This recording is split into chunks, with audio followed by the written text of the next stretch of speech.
Okay, there we go. All right, so be sure to note that link right there. That's for the slides. And all right, so what am I talking about today? Well, animations, just like last year and so on. I've been working on this feature for a long time, and now we have stuff in 2.0. So let's talk about it. Once again, there's a link to the slides one more time, and there is a GitHub repo that contains the demos. And it's just one application, you run it, and it has links to all the demos. It looks super cool. And we will be talking about the demo and talking about how the animations fit in. So before I hop into that about myself, so I work with the core team in Mountain View, California, and I'm from Finland. I lived in Canada most of my life, and now I'm here. So let's talk about animations. So the things that I want to talk to you guys about today with regards to animations are the basics, how they work in Angular 2, and what features we can use today and what features are coming. So the basics. I'm not going to teach you guys basics of CSS transitions and keyframes. The basics I mean are Angular's animation basics. So all the animations are defined inside of the component. So for those of you who have used it, you'll notice that we have an animations property inside of the component metadata. And within there, we have a DSL, which is an animation type language, which defines our animations, all of which are state-based. What that means is an animation that goes from state A to state B will have an animation arc in between. And soon we will have programmatic access, and I will go over that later on in the talk. So what I mean by DSL is not necessarily CSS and HTML working together. No, it is a language that defines how animations work in the Angular component context. And what this enables us to do is to have animations run in a platform-agnostic way. Therefore, if you were to have animations that you were to do on the DOM, they could potentially work on iOS and Android as well. And all of this is AOT-friendly. For those of you who are wondering what AOT means, it's the ahead-of-time compilation, which means that we can have the website be compiled ahead of time. So with that in mind, CSS is complicated. I'm not saying CSS is terrible or anything like that. The main points are that it is very difficult to detect CSS animation code. Transitions are a bit of a nightmare. Keyframes are better. But you're very limited to what you can do with CSS if you drive your animation strategy directly that way. And with that in mind, it's hard to program, and it's all browser stuff. Yes, NativeScript has support for CSS keyframes, but any complicated animation choreographies are not possible with CSS if you want to use it on other platforms. So with the Web Animations API, we have a little bit more access to these things. We can have programmatic access where we say element.animate, we do all kinds of cool stuff, and it is much better than working with CSS directly. The downside, however, is that it's not supported by all browsers. Firefox and Chrome support it out of the box.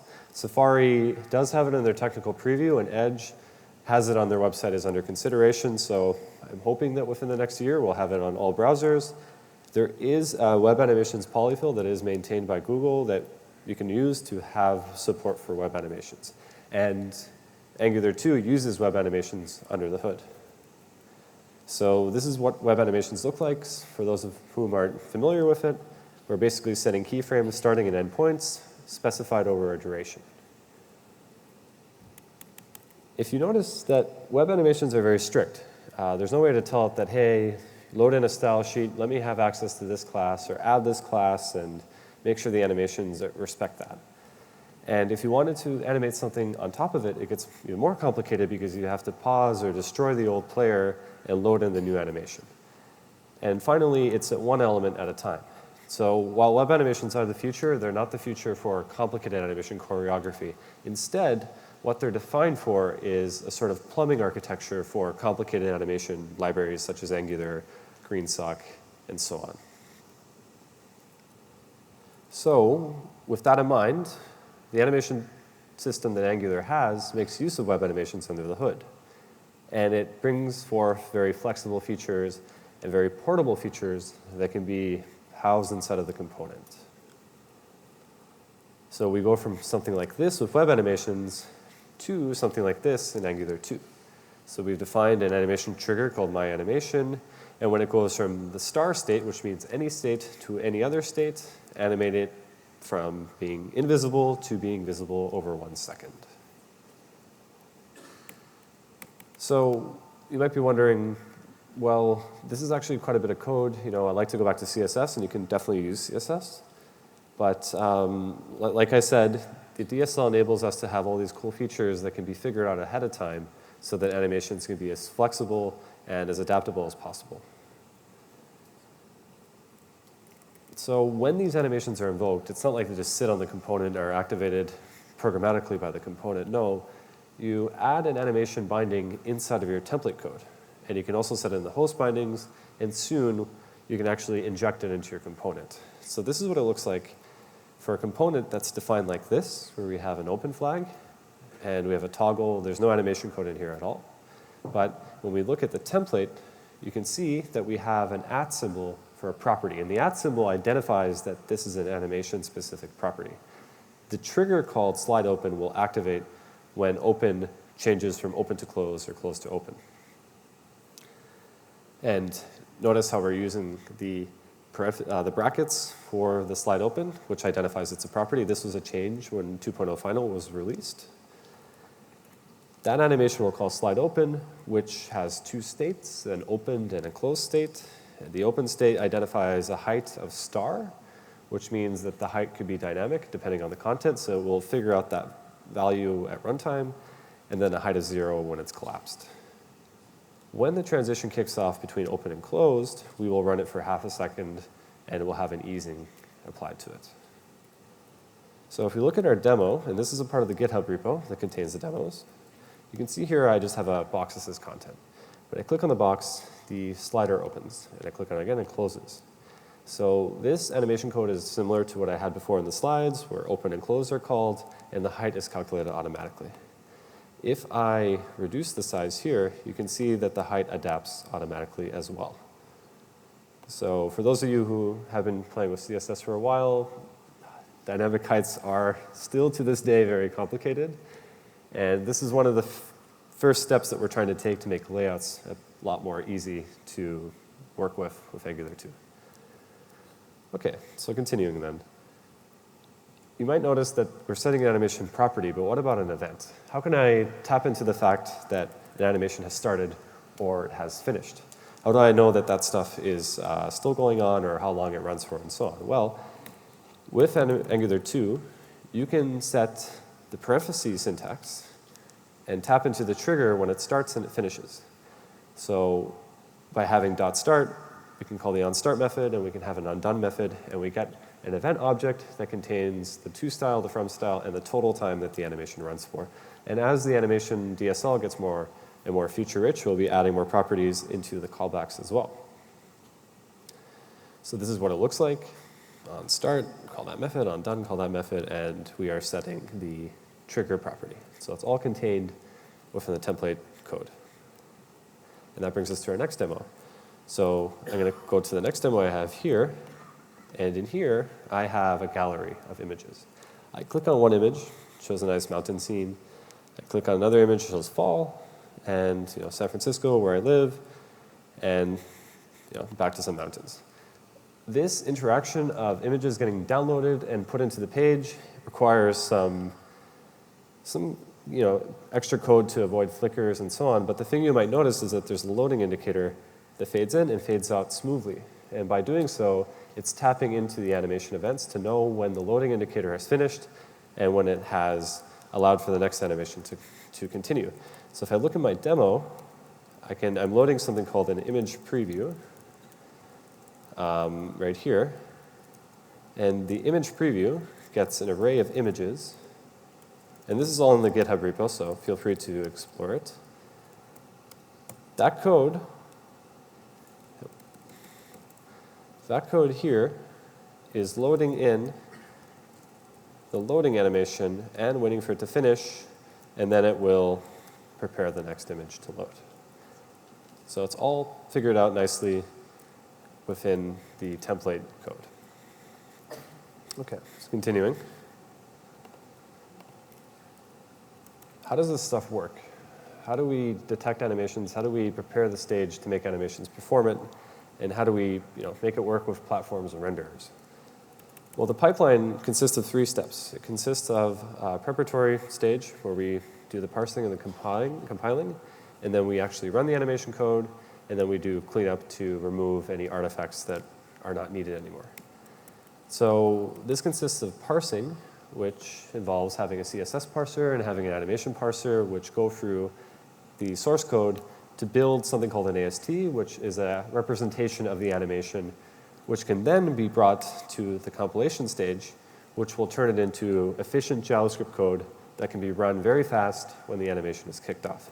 And this also means that when it's offline compiled using AOT, you do not have to have any parsing at all for animations or CSS code. Everything will be ready right away. And that's what it looks like for an animation like this that contains our open and close states. It will turn into this code. And now there's a lot of code here, you might be wondering. And the reason why there is because there's no heavy library that it has to go through to prepare or parse or normalize data. Everything is there right away. If we look further in the code, we can see here that we are calling a method. Where is this? So yeah, we were rendering animation styles. We were checking to see if certain properties match. And this all runs through the renderer code. So the renderer code's responsibility is to make sure that the animation code renders on screen.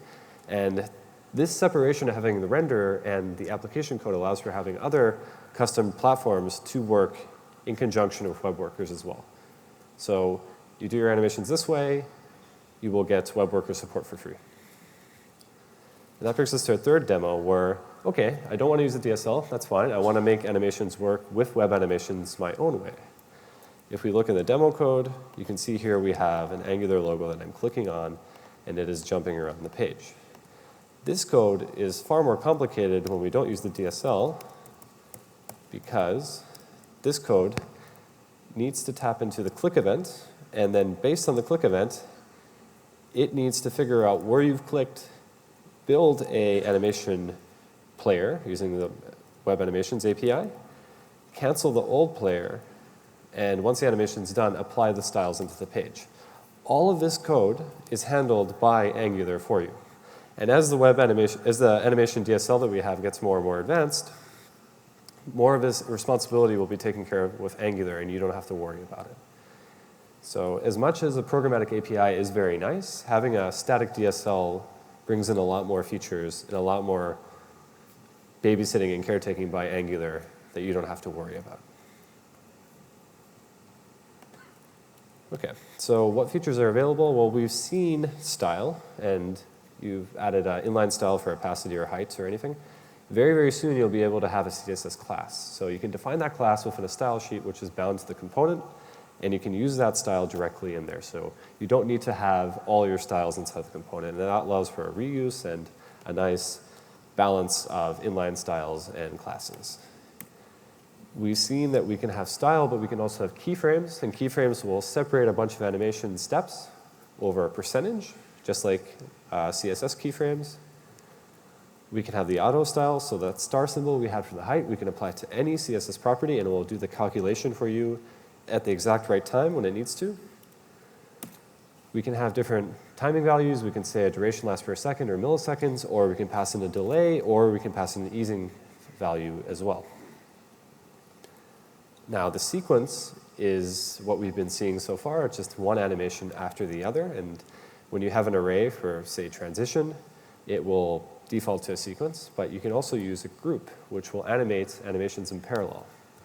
So in this case, we are animating a rotation with a height change. And the rotation lasts for half a second, whereas the height change lasts for 1 second. For the transition code that we have, we can animate between steps. Say we animate from A to B or both back and forth. We can animate from any state to any state or any state to our particular state as well. So that's the basics of the DSL. These features are coming very, very soon, and I have a demo to show you with Query in a second. So each of these features bring a huge amount of power to the animation DSL. Let's go talk about Query first. So if you think about animations so far, what we've talked about, we're only animating on one element at a time. Yes, we can animate multiple elements in parallel, but what would be really cool is if we can animate a container and select children within the container, animate those properties, and wait for it all to finish. This is possible with query. What this does is, just like viewChild or ContentChild, you can specify an anchor or a class-based query.